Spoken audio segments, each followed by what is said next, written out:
Hello അസ്സലാമു അലൈക്കും. അപ്പം ഇന്ന് പോകുന്നത് നമ്മൾ ഡ്രസ്സ് എടുത്തത് മാറ്റിക്കാൻ വേണ്ടിയിട്ടുണ്ട്. ഇതൊരു പർച്ചേസ് അല്ല ഉണ്ടായിരുന്നു. നമുക്ക് റിട്ടേൺ ഒന്ന് കാണാം. ഫ്ലൈറ്റ് ലാൻഡ് ചെയ്യല്ല കേട്ടോ, ഞാൻ സ്കൂട്ടി നിർത്തുന്നതാണ്. പെരും വെയിലായതുകൊണ്ട് നമ്മൾ പകുതിക്ക് സ്കൂട്ടി നിർത്തിയാണ്. പിന്നെ ബസ്സിനാട്ടോ പോയത്. നമ്മുടെ ബസ് എത്തിയിട്ടുണ്ട്. ഡ്രസ്സ് എടുക്കുമ്പോൾ പിന്നെ അത് മാറ്റിക്കണം എന്നുള്ള ചിന്തയോടെ തന്നെ ആയിരിക്കുമല്ലോ എടുക്കുക. അപ്പം പിന്നെ അത് പോലെ നിർബന്ധമാണല്ലോ, അതാണല്ലോ അതിൻ്റെ ഒരു ഇത്.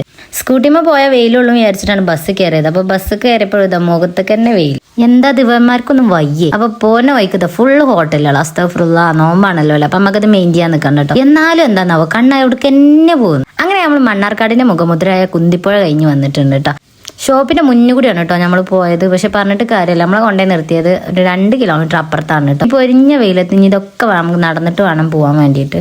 അങ്ങനെ നമ്മൾ ഷോപ്പിലെത്തിയിട്ടുണ്ട് കേട്ടോ. കൈഫ് ലക്ഷറി ബൊട്ടീക്ക് എന്നാണ് ഷോപ്പിന്റെ പേര്. പേരപ്പോ തന്നെ ഒരു സമാധാനം. അൽഹംദുലില്ലാ, നല്ല തണുപ്പുണ്ട്, AC ഇട്ടിട്ടുണ്ട്. അങ്ങനെ നമ്മൾ കുറച്ചേരം അവിടെ ഇരുന്നതിന് ശേഷമാണ് കേട്ടോ പിന്നെ പർച്ചേസിക്ക് പോയത്. അങ്ങനെ ഞങ്ങൾ കുറേ സമയം തെരഞ്ഞെങ്ങാണ്ട് ഞങ്ങൾ സാധനം സെലക്ട് ചെയ്ത് ഇറങ്ങിയിട്ടുണ്ട് കേട്ടോ. വീഡിയോ ഒന്നും എടുത്തിട്ടുണ്ടായിരുന്നില്ല. ഒടുവിൽ തെരഞ്ഞ് അവസാനം ഞങ്ങൾക്ക് കിട്ടി. കിട്ടി ഗൈസ്. ഈ നട്ടപ്പൊരു വെയിലത്തിനെ കൊണ്ട് നടത്തിച്ചിട്ടുണ്ടോള്. ഇനി അവൾക്ക് ഡ്രസ്സ് എടുക്കാൻ പോയതാണ് ഞാൻ. പക്ഷെ ഒരു ഗ്ലാസ് വെള്ളം വേണമെന്ന് പോലും അവള് ചോദിക്കുന്നില്ല. ഇനിയിപ്പോൾ വേണമെന്ന് ചോദിച്ചാൽ ഞാൻ വേണ്ടാന്നേ പറയുള്ളൂ. അതുകൊണ്ടായിരിക്കും, അതല്ലേ അതിൻ്റെ ഒരു ഇത്. ഞങ്ങൾ മണ്ണാർക്കാട് ബസ് സ്റ്റോപ്പിലാണ്.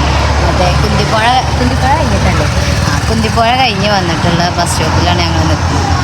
ഞാൻ ഇരിക്കുന്ന സ്ഥലം കാണിച്ചു തരാം കേട്ടോ. അതാണ് ഇരിക്കുന്ന സ്ഥലം. ഇതുകൊണ്ട് നമ്മളെ സർക്കാർ എന്താ ഉദ്ദേശിക്കുന്നത്, നമുക്ക് കയറി ഇരിക്കാൻ. നമുക്ക് കയറി ഇരിക്കണേ നമുക്ക് ഒരാളുടെ സഹായം വേണം കേട്ടോ. എന്നാലും ബസ് വരുന്ന വരെ ഞാൻ ആ ഇതുമ്മ തന്നെ ഇരുന്ന് വെയിറ്റ് ചെയ്തിട്ടോ. സർക്കാരിനോടുള്ള ഒരു പ്രതിഷേധമായി കൂടിക്കോട്ടെ.